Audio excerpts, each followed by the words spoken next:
Chapter 11 Bandits Part 2. Twilight Sparkle gathered with her friends in the courtyard as the morning sun peeked over the fortress's wall. She remembered no dreams from that night, despite sleeping indoors. Ahead, 2 wagons rolled out the gate, each pulled by a pair of young ponies. At least 20 travelers clustered around the carts on their way out of the inn. Twilight fidgeted. She tried to be patient, but all she could think about was the road ahead. The path leading to the Black Night. Why does there have to be so many? Twilight muttered, sitting on the grass next to one of the worn paths crisscrossing the courtyard. The sun's barely up. I guess the word spread. Rarity said. Once they had the Cloakwood Gang had dispersed, there's nothing to keep them here. Hey, look! It's the Dragon Slayer! One of the ponies shouted and pointed at Applejack. Applejack shifted in her new suit of dragon scale armor. She awkwardly smiled and waved at the ponies exiting the gate. They cheered in response, and Applejack lowered her hoof. I'm glad they aren't swarming us, she muttered out the side of her mouth. Ponies need a hero, Pinky said.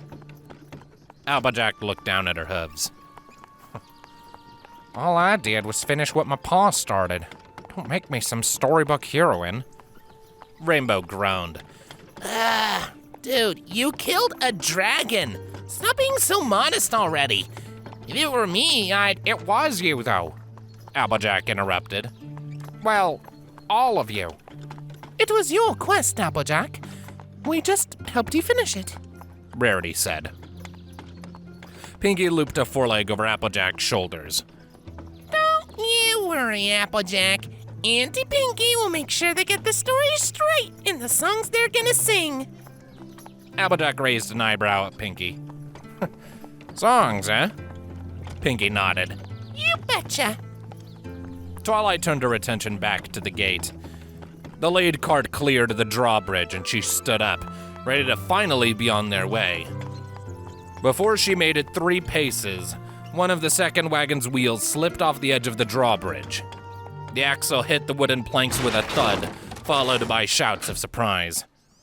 Twilight plopped back onto her haunches with a frustrated groan. She watched ponies jump off the drawbridge into the ditch and push ineffectively at the wheel. Careful! Don't break the axle! An elderly yellow unicorn shouted as she climbed off the wagon. I have faced demons and dragons. 100 ponies surrounding me tried to kill me, and I lived. And this is what's stopping me? A stuck wheel? With purpose, Twilight stood back up and advanced on the parked wagon. Out of my way! She snarled at the ponies blocking her path. One look at her sheathed blades and they moved aside. Directly behind the cart, she planted her hooves on the drawbridge and closed her eyes. She focused, feeling her magic wrap around the wagon. What am I doing? She wondered. She had never lifted something so big or heavy before with her levitation.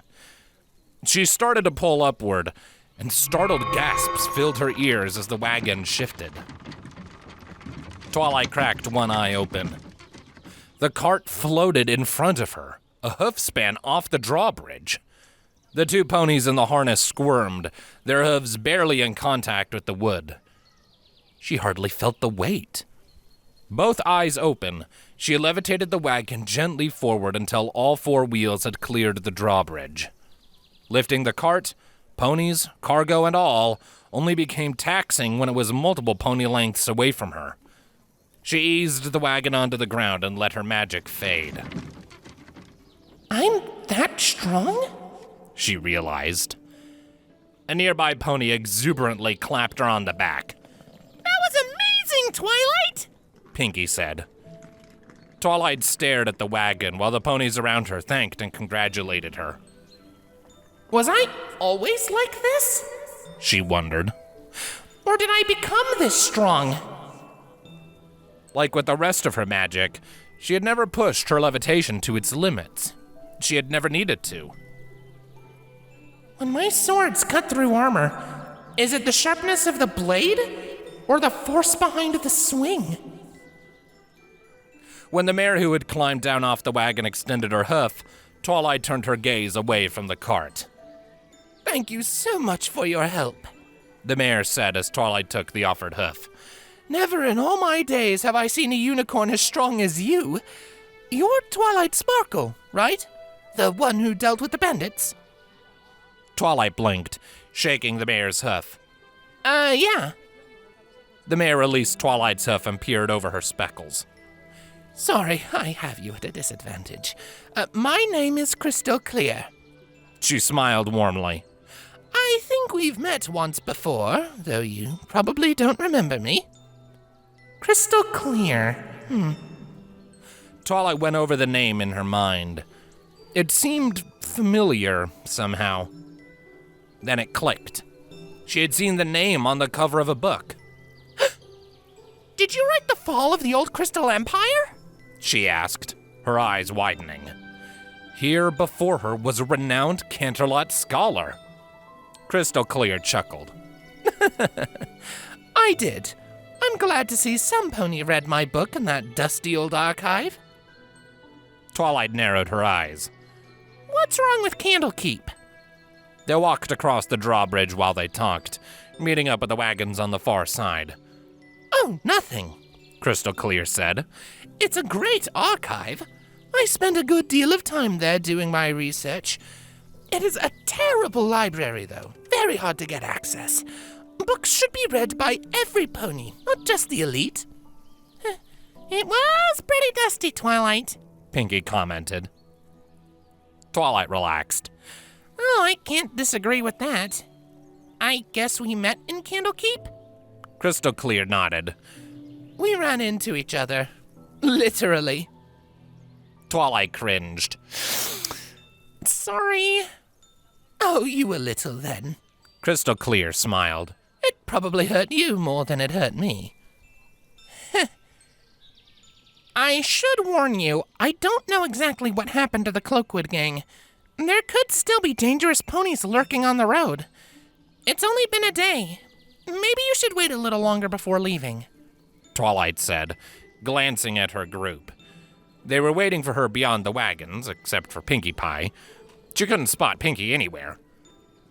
I can't impose on Bonbon any longer. I ran out of funds for this little excursion 3 days ago, and we've been staying here on charity ever since.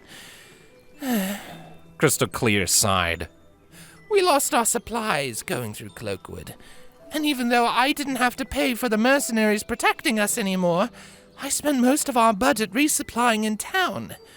At least the road between here and Ponyville is pretty safe. She levitated her spectacles off the bridge of her nose, inspecting them. What happened to the mercenaries? Twilight asked. Crystal Clear's face fell. They ran. Or died doing their jobs while we ran.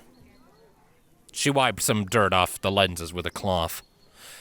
There's just one left, and if we run into trouble further down the road, I doubt we would be so lucky again. Like you said, the Cloakwood Gang could still be a problem.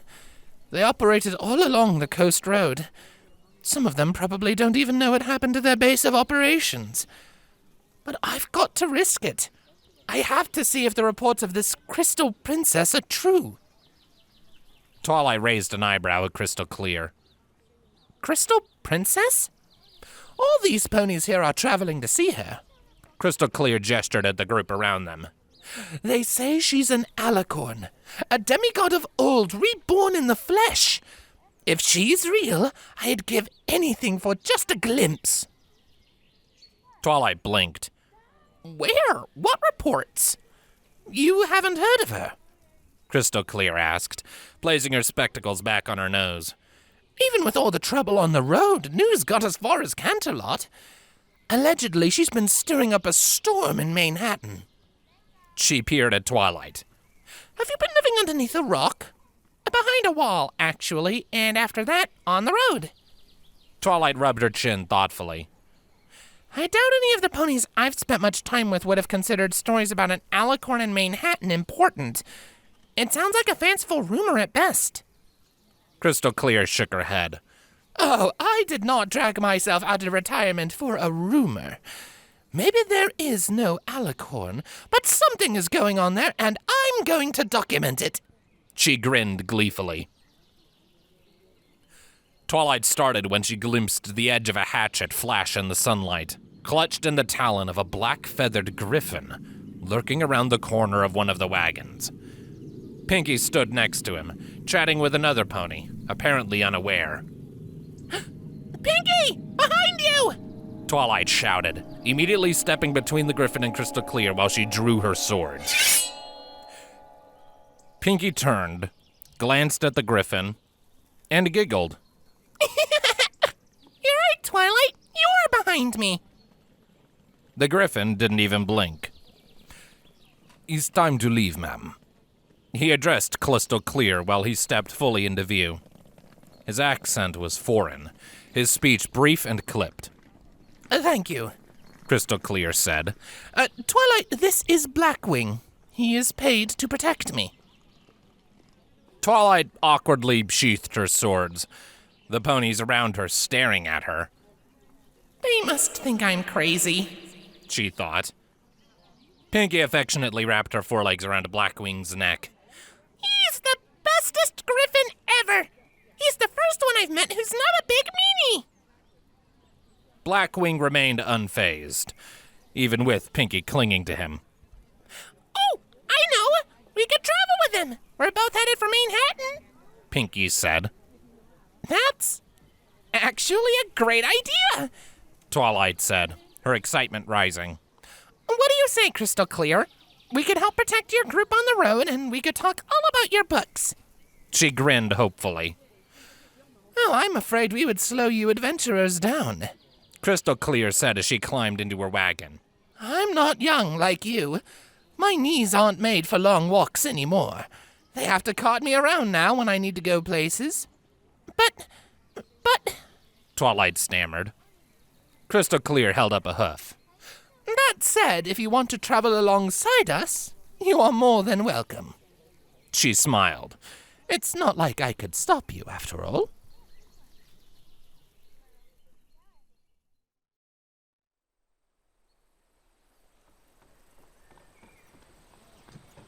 Twilight walked leisurely alongside Crystal Clear's wagon, cool beneath her cloak. A brook ran through a meadow beside the road, sparkling in the sunlight. Crystal Clear was right. Her group of 6 would have made better time on its own. But she enjoyed the extra company, and taking the time for sights like these instead of marching at the best pace she could manage. He can wait, she told herself, inhaling the scent of flowers on the breeze. So, following in Starswell's tracks, Crystal Clear said. Twilight looked up at the old scholar. Excuse me? Crystal Clear reclined on the wagon, rolling with the bumps in the road.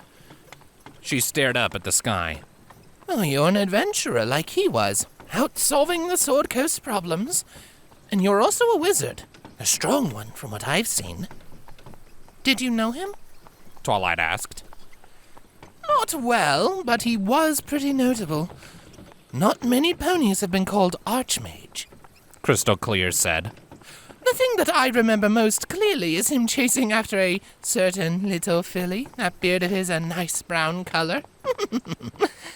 She chuckled. When I took another trip to Candlekeep 2 years later, it was half gray. How is he doing now? Twilight looked at the cobblestone beneath her hooves. He's dead. Oh. When? He was murdered. About 2 weeks ago. It's why I'm out here solving the Sword Coast's problems, Twilight said bitterly. 2 weeks. And it's already been so long, she thought. I'm sorry, I didn't know. Well, I'm certain Celestia would look out for a pony like him, and I'm sure he's proud of you, Crystal Clear said. Twilight gritted her teeth. There was a knife in her side, and Crystal Clear had twisted it deeper. Yeah. She murmured. Silence reigned until Blackwing stepped up beside Twilight. Miss Twilight, you can help me, yes? He asked. Twilight blinked at him. Yes? She asked. I'm thanking you. Come with me, Blackwing said, darting off the road and into the meadow. Where are we going? Twilight called as she trotted after him. To stream, he said over his shoulder as he ran through the meadow grass. He pulled to an abrupt stop beside the creek. Twilight caught up with him and sat beside him. Blackwing studied the water intensely. Do you see fishes? He asked. Twilight followed his gaze. Suddenly, glittering scales broke the surface as a fish squirmed upstream through a shallow spot. Several others swam in the clear water. Yes, she said. Please, catch them. Twilight raised an eyebrow at Blackwing and reached out with her magic. It was a simple task to ensnare one of the fish and lift it out of the water. She floated it in front of her, watching its gills flex while it gasped for breath. It writhed in her grasp, nearly a hoofspan long, while it stared at her with cold, beady eyes. Okay, now what? She asked. She started to lower it back toward the water, but Blackwing's talon shot out, snatching it out of the air. Before Twilight realized what was happening, he brutally slammed it against a rock beside the stream. While the fish lay on the rock, stunned, he pulled out his hatchet and bashed its head with the dull side. I eat good tonight, he said gleefully. Thank you. Help me catch fish without getting wet. Twilight stared at the motionless fish on the rock. Did it have a soul? She wondered. Where did it go? She remembered catching a rat once. The Cakes had been complaining about a rat in the cellar. She had gone down there for a jar of jam and caught it out in the open. The Cakes told her to let it go outside, and she said she would.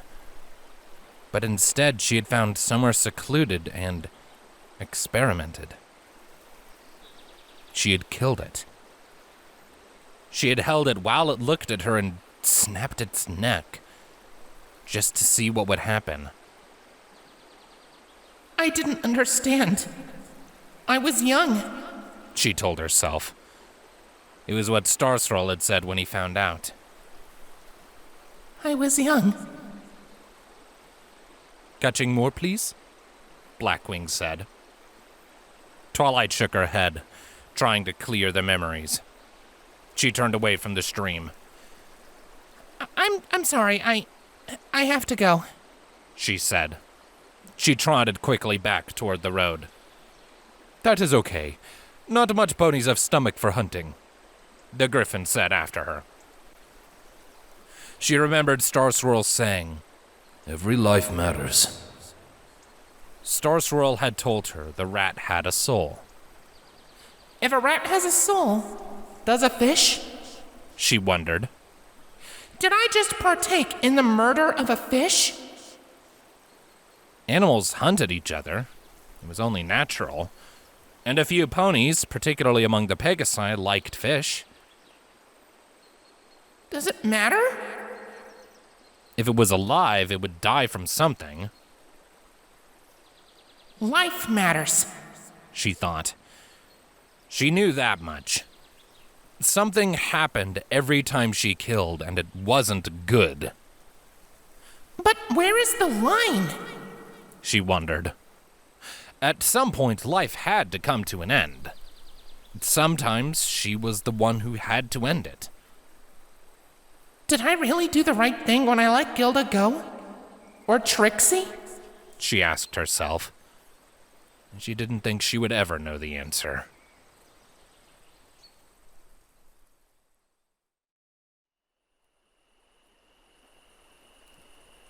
Twilight sat next to a crackling fire, holding her cloak tight around her shoulders. She watched Blackwing's 3 fish roast on a spit over the flames.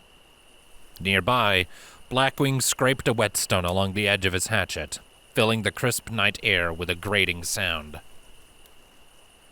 The bottom of the fish began to char, and Twilight glanced at Blackwing. She said. Blackwing glanced up from his hatchet at the fish. He set down the whetstone and wordlessly turned the spit, then calmly returned to sharpening the blade. It's burning, Twilight said. That is okay, Blackwing said. Best fish is burned on outside, raw on inside. Or lutefisk. Lutefisk? Twilight asked, raising a brow. Lutefisk is fish preserved in lye. Is good with salt. I haven't eaten lutefisk in long time. Very common where I'm from, Blackwing said, while he tested the edge of his axe. Ramadash made a face from across the fire. Ugh, sounds like you ruin fish. Blackwing shrugged. Is good to me. I catch, so I cook the way I like, yes? Whatever, Rainbow said. I don't eat fish anyway. I mean, it's pretty good if it's cooked right, but... Rainbow glanced at where Fluttershy was sitting next to another fire with Applejack and Rarity. Fluttershy wouldn't like it if you did, right? Twilight said. Yeah. Rainbow sighed and turned back to the fire. She'll say she doesn't mind, but she does. I've never had fish, but charred fish doesn't sound too bad, Spike mused, curled up beside Twilight. Twilight chuckled. You can have my share. She focused on Blackwing. Where are you from, anyway? Your accent is strange. I am from creatively named island called Northfrost. Is cold and north, Blackwing said. And what brought you here? Blackwing reached forward and finally pulled the spit off of the fire. The currents. I floated to the Sword Coast on raft. Why? Blackwing cut at one of the fish with his talons. Well, too far to fly. I think she meant, why did you leave? Rainbow said. Ah, yes. Tragedy happened to my homeland. I had 3 choices. Fight and die for scraps, starve, or leave. I left. What happened? Twilight asked. Blackwing tossed a piece of burned fish to Spike. Well, ponies there once. My tribe grew on fish, fight ponies. Eventually, we pushed them off island. We celebrated and feasted on the ones who didn't sail away. He paused, tearing into one of his fish with his beak. Twilight felt her stomach turn at the mention of griffins eating ponies. The fish in his beak could just as easily be a pony's flesh. A shiver ran down her spine. You ate ponies? Rainbow growled. Blackwing shrugged as he swallowed his food. They die in battle. Would be wrong to let go to waste. Is hunt. I don't eat ponies anymore. This place different. Rainbow relaxed, but muttered something under her breath. After ponies gone, winter. Nothing to celebrate. We wait for summer. Food runs short. 6 months, summer does not come. A year, summer does not come. Is long winter. Fish gone. Nothing but ice. My tribe kill and eat each other. I drag frozen dead logs to edge of ice, dig up lutefisk, build raft, and leave. Find summer here. Live. Ponies gone, no summer. Ponies here, summer. Ponies bring summer, maybe, Blackwing said. He swallowed another chunk of fish. I hear their griffin tribe in Cloudsdale. Maybe I join someday. He shrugged. Maybe better than lone mercenary. Someone tapped Twilight on the shoulder. Twilight, you're up. Pinky said. Twilight turned. What? Pinky smiled at her. Patrolling the perimeter. You said we should do it just to be safe. It's your turn. Twilight nodded. Right. Thanks. She picked herself up, checked to make sure she had her swords, and walked away from the warm fire to the edge of camp. See you when you get back, Twi, Spike called.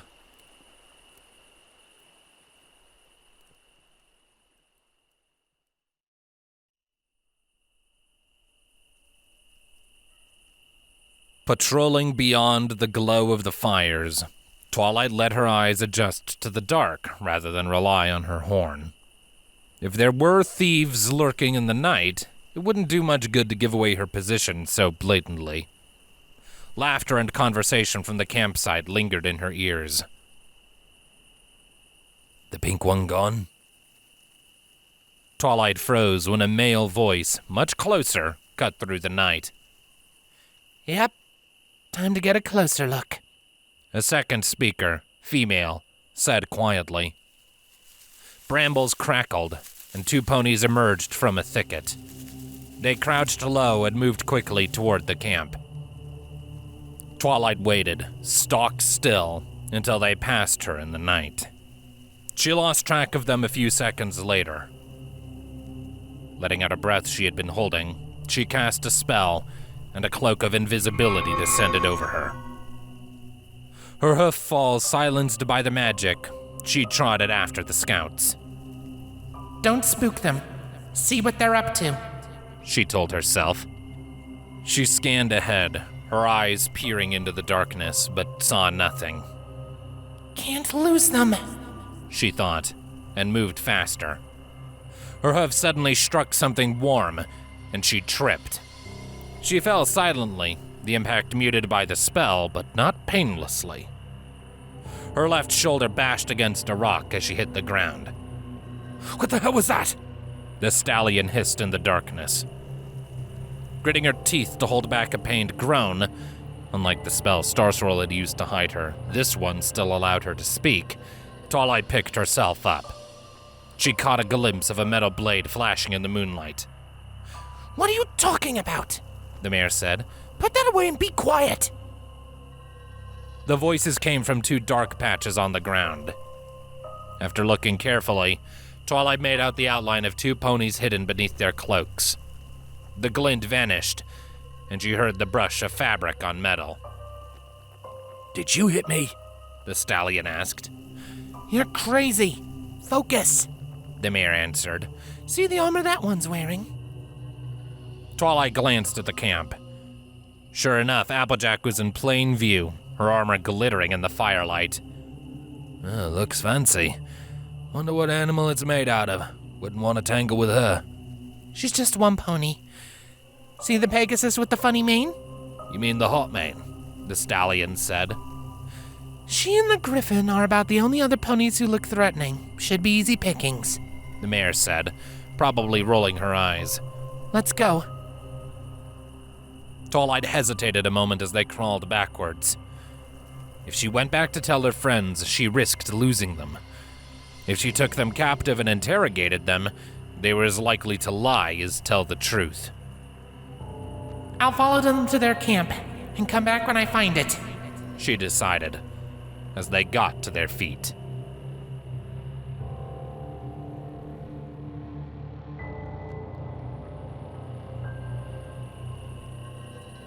Soon, Twilight was weaving through trees after them. They moved swiftly, obviously experienced at running through woodlands after dark, and she received a couple of new bruises in as many minutes keeping up with them. With her spell silencing her missteps, they were none the wiser. They flitted out of sight as she dodged around the trunk of a tree. When she tried to find them again, they weren't where she expected them to be. She rushed forward a couple more steps and nearly ran into a pony sitting on a root. Unable to stop in time, she stepped over him and silently stumbled sideways into another tree. Report, Amir said sharply as Twilight recovered. She spotted the speaker addressing the scouts where they had stopped a few paces back, and instinctively tucked herself closer to the trunk. About 30 of them all told. 3, maybe 4 who look like they'd be tough in a fight. The first scout, the mayor, said. Twilight glanced around, counting the ponies that she could see. 10 of them were in full view, not including the scouts and the leader. I must have stumbled right into the middle of them, she realized. They were hidden in the shadows with no lights or fires to give them away. This was no distant camp. They were ready to strike. Good. All right, gang, scouts are back. Nothing we can't handle. We're doing this thing and we'll head back to Cloakwood, the leader said, raising her voice for the entire group to hear. 4 more moved into sight, bringing Twilight's count to 17 total. All of them carried weapons at the ready and wore an assortment of armor. She turned, about to leave in the hopes of making it back to warn her friends before the bandits arrived, when another thought occurred to her. I could fight them here. She weighed the option, knowing each moment she spent considering made it less likely that she'd be able to beat them back to camp. It would be less risky, no innocents in the line of fire, and no chance that they would make it there first. As long as I'm careful, they're hardly a threat to me, she reasoned. Am I being proud? No. Confident. On me, the leader said, moving forward. Twilight was out of time. She opened her mouth, about to give them an opportunity to surrender, but before she could, the stallion scout said, "If the Rainbow Maned mare is still alive, I call her." The leader laughed, readying a bow and a field of magic as she trotted forward. Relax, stud. She's got 3 holes. If she's alive after the fight's over, I'm sure you'll get a shot at one of them. Twilight furrowed her brows. Some of them will get a chance to run, she thought. She moved into position beside the leader in the bandits' midst. Her first strike had to count. As soon as her swords were drawn, they would be visible. She was prepared, but she hesitated, the memory of the voice in the mines telling her to kill nagging at her. No. This is my choice, she told herself. This is the right option. The safest option. She drew her swords. Solstice, the shorter, unsheathed faster, and with it she cleaved through one of the stallion scout's legs. A split second later, Celestial Fury followed, splitting his head from his shoulders. She carried through with the motion, arcing the floating blade through the air until she split the leader's horn and bit into her skull. Yes! A voice cried in her mind, dripping with glee at the blood running down her blade. And she couldn't tell if it was hers or not. Screams of fear and confusion surrounded her as the stallion's head rolled on the ground. While she pulled Celestial Fury free, she stabbed Solstice into the ribcage of the next closest bandit, the Mare Scout, easily punching a hole through her leather armor. She twisted Solstice inside the mare while she swung Celestial Fury at another pony. She aimed for the neck, but she still hadn't fully mastered manipulating both blades at once. Her stroke went low, Celestial Fury carving a brutal path below her target's shoulders, through her ribs, armor, and sternum without pause or effort. As the pony fell, blood surging from the wound, one of the bandits swung wildly at the space between her swords with a flail fixed to the end of his tail while he backpedaled. She ripped Solstice free, the mare screaming in agony, and batted the flail aside. Stepping forward, she claimed another head with Celestial Fury. She searched for her next target. The remaining bandits were running, fleeing the floating swords of an invisible reaper. Safe from attack, she drew on her magic, breaking her invisibility by casting the spell. Flames surged around her forehoofs. She slammed them into the ground, and a nova of fire exploded out. The spell didn't harm her, but the brightness forced her to close her eyes. When she opened her eyes, blackened earth and scorched tree trunks surrounded her. At the edge of the ring of destruction, flames smoldered. 8 new charred corpses lay on the ground near the edge of the blast. Counting the 5 she had killed with her swords, only 4 escaped into the night. I could have let them go, she thought. Why did I cast that spell? She looked up to make sure she hadn't set the canopy alight, and saw a charred, headless body dangling from the branches. All I did was give them what they deserved, she told herself. She turned and headed back towards camp. She knew, no matter their crimes, she had executed the ones who were running, what she had let Gilda go to avoid. Why did it feel so good? She wondered.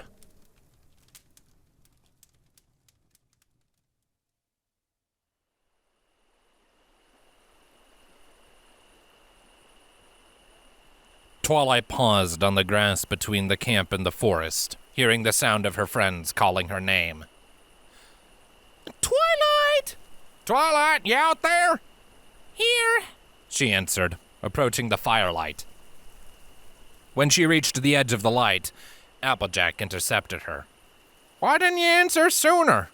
We were... Applejack paused, staring at her face. What happened to you? Nothing. Sorry. Nature called and I went too far, I guess. She said, chuckling nervously. Twilight, there's blood on your cheek, Applejack said. Twilight touched a hoof to her face. It came away stained with red. She stared at it.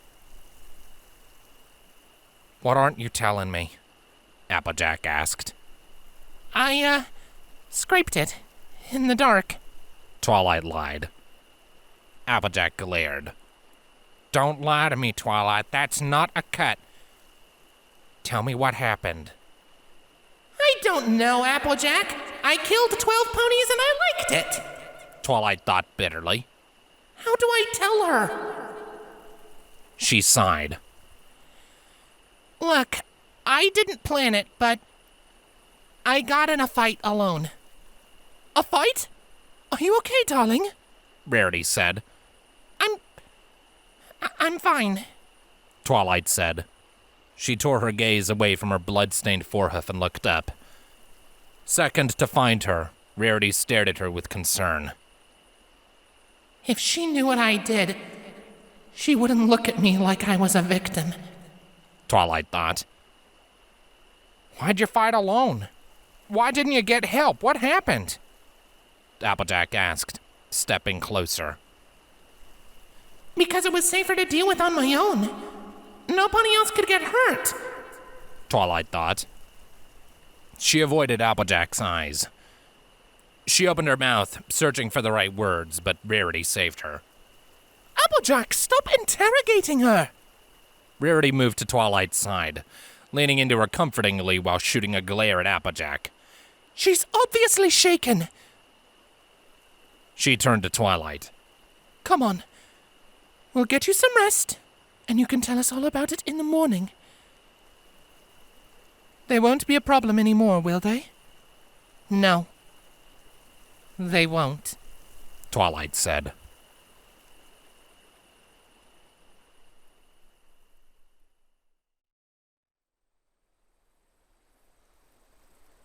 Twilight sat next to a fire with a mug of tea.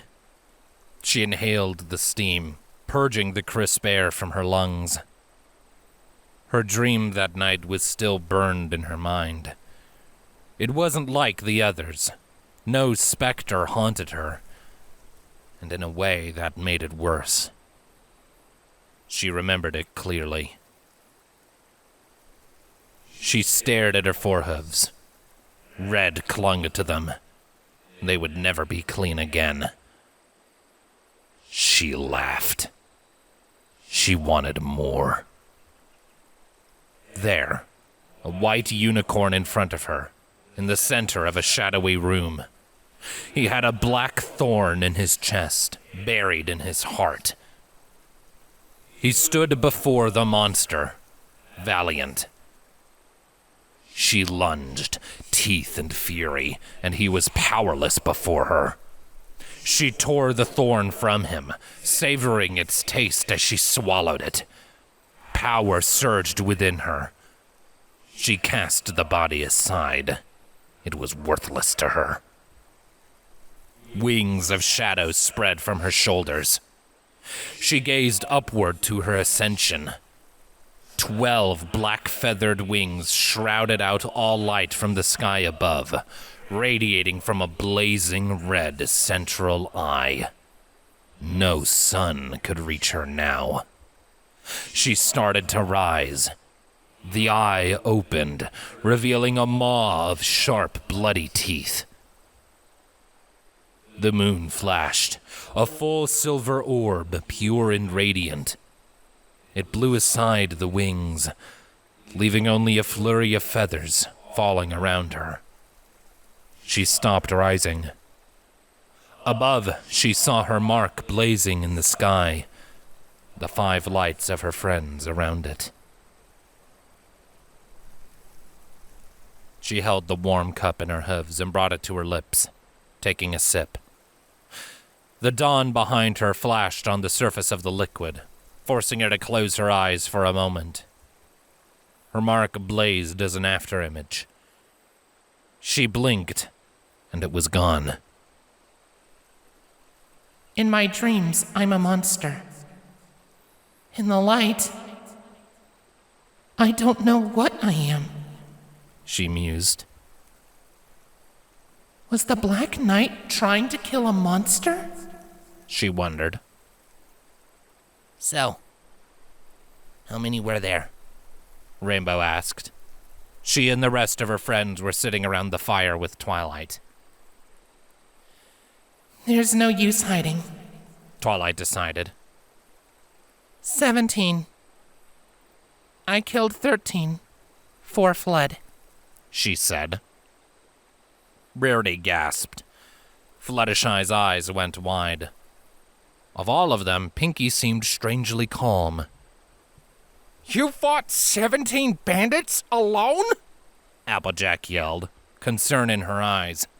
What were you thinking? Twilight met Applejack's gaze. They were ready to attack the camp. I didn't have enough time to go back for help, and I had the opportunity to fight them without risking any other lives. Why didn't I feel anything? Spike asked, bewildered. Twilight shrugged. I never felt like I was in real danger, and you certainly weren't anywhere risky since you weren't with me. You might have felt something if you went back to the celestial plane, warning you not to join me. Never felt like you were in danger? Applejack fumed, rising to her hooves. Twilight, that's dangerous talk. It's true, Twilight countered. I finally pushed my limits, Applejack. I know where they are. They weren't a threat to me. Only one of them even realized what was happening before he died. I was invisible and they were helpless. She stared at Applejack, unwavering. I'm not weak anymore. I'm not scared. I don't hesitate and I don't hold back. I kill. And I'll kill everyone and everything that I have to. I'll protect those that need protecting, and I'll make those responsible for murdering Star Swirl pay. She sipped her tea. Rainbow looked into the fire, settled on her haunches. That's cold, Twilight. Applejack took a step back. I'm not sure if I should be proud or horrified. Both? Neither? Doesn't matter. Twilight frowned. I am what I am.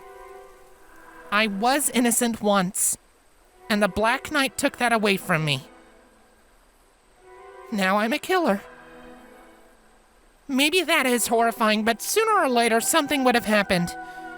Star Sorrel couldn't protect me from the world forever. It's just the way things are. Twilight looked up at her friends, focusing on each of them in turn. There's something about me. There's a reason why so much is being invested into trying to kill me. And the time has come for me to face that. I'm just glad I have friends to face it with. If you're still with me, despite what I've turned into.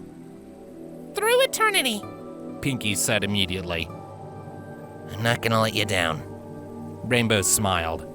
We had a deal, remember? I'll help you get to the bottom of this. Rarity rose up and placed a hoof on Twilight's shoulder. No matter what it takes. Fluttershy looked up, her mane falling aside, revealing both her eyes, intense and focused. You're my friend. You made me feel like I belonged. And I'm not going to let anything happen to my friends if I can stop it. I'm glad I'm with you, Twilight, Applejack said with resolve. You've got a good heart. Do I, Applejack? Twilight wondered. Still, a warmth spread through her, and she smiled. This is my family. And they won't let me go. She thought. Thank you all. It means a lot to me to hear that. She said. She glanced at Spike. What about you? Twilight, come on. I'm your familiar. He hugged her. I'm always going to be here. Twilight nuzzled him. I hope so.